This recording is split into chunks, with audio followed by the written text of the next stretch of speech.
tahu nggak kamu, junjungan kamu itu eh, apa tadi saya bilang? Dibun-bun oleh Tuhan kamu. Tahu nggak? Digun-gun bang, gimana bang? Nih, saya tampilkan ya. Dalam surah Al-Haqqah ayat 44, saya tampilkan di layar. Ntar saya tambahin hadisnya dulu biar nggak bingung kamu.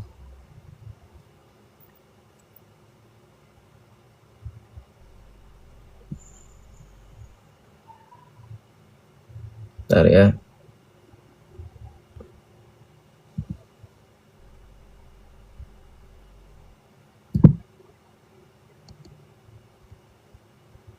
OTW masuk ini aku bang kalau gini bang. Ya memang harus, mau nggak mau, kebenaran itu memang harus diterima bro. Susah untuk menyangkal. Susah untuk menyangkal. Ntar ya, masih loading ya. Teman-teman bantu tap-tap layar ya sembari nunggu ya. Nih, Kayak benar ini diskusimu bang. kenapa? Kayak benar ini didengar-dengar diskusimu. Bukan kaya. Justru kamu membuktikan nanti apakah kaya atau memang betul. Kalau kaya kan masih ragu-ragu kamu nih. Saya tampilkan dalil di mana Tuhanmu itu membun-bun nabimu sendiri. Nih, dalam surah Al-Haqqah ayat 14 nih. Walau takawalla alaina ba'dal akawil ya. Ba'dal akawil akawil ya. Dikatakan apa? Seandainya dia Muhammad, dalam kurung Muhammad, mengadakan sebagian perkataan atas nama kami. Lanjut. Nah, dibaca. Niscaya benar-benar kami pegang dia pada tangan kanannya. Oke, terus diapain? Lanjut. Kemudian benar-benar kami potong urat tali jantungnya. Ya.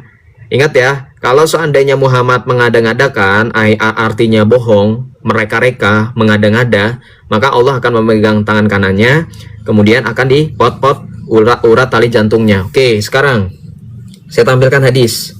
Nih ya, hadisnya dari riwayat Bukhari. Qalat Aisyah radhiyallahu anha kana Nabiyul sallallahu alaihi wasallam yaqulu.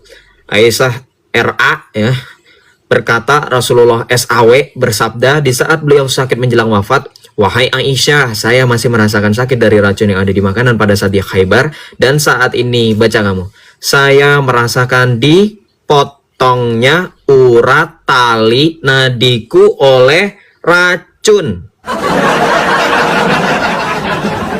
Nih ya, dipotongnya urat tali nadiku oleh racun. Kira-kira yang membun-bun orang yang meracun atau Allah berdasarkan dalil yang tadi ini. Nih.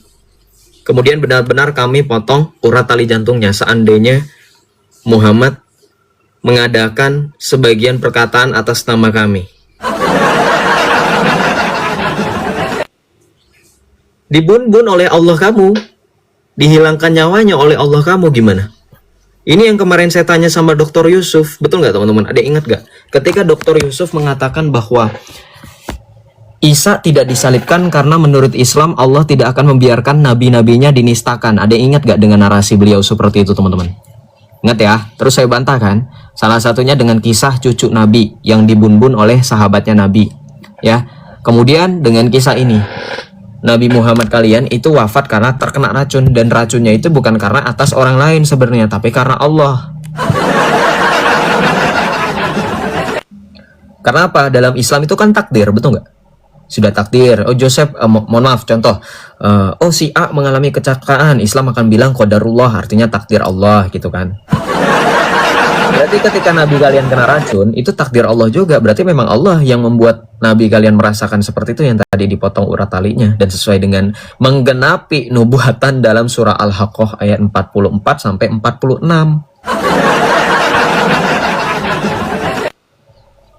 Ya. Gimana tuh bro? Kasihan nggak? Kira-kira Bukan diracun itu bang, Nabi Muhammad bang sama Allah bang. Kenapa? Enggak. Nabi Muhammad enggak diracun sama Allah, itu utusan Allah bang. Betul, utusan Allah. Tapi kamu percaya takdir gak? Iya percaya bang. Ya berarti Takdir. ketika misalkan kamu nih jatuh, ya meskipun kamu jatuh karena dirimu sendiri, tapi kan Islam percaya takdir. Jadi itu karena Allah atau karena kamu? Semua ini berjalan karena Allah atau karena kamu? Kamu kaya kalau bukan karena takdir Allah, bisa kaya nggak kamu? Kamu miskin kalau bukan karena takdir Allah, bisa sakit nggak? Bisa miskin nggak kamu? Kamu sakit kalau bukan Bentar, takdir Bang. Allah, bisa sakit nggak? Hapiku jatuh bang, hapiku jatuh bang, ntar bang. Kenapa? Kenapa? Hapiku jatuh, ntar.